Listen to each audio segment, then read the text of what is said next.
আজকে সকালে ছাদে গেছিলাম, একটা বেগুন পাইছি, 6-7টার মতো হবে, ঢেঁড়স পাইছি আর 2টা আলু দিয়ে এভাবে রান্না করব। কি বলেন? আলহামদুলিল্লাহ। এবার দেখেন আমার সবজিটা দিয়ে দিচ্ছি। নিজের বাগানের সবজি খাওয়ার মজাই আলাদা, কি বলেন? ফ্রেশ একবারে।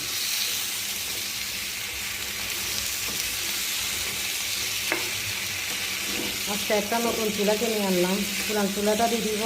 এটার জন্য মায়াও লাগতেছে, আমার অনেক দিনের পুরানো চুলা, অনেক জায়গাতে নষ্ট হয়ে গেছে, তারপরে ফালাইতে ইচ্ছা করে না।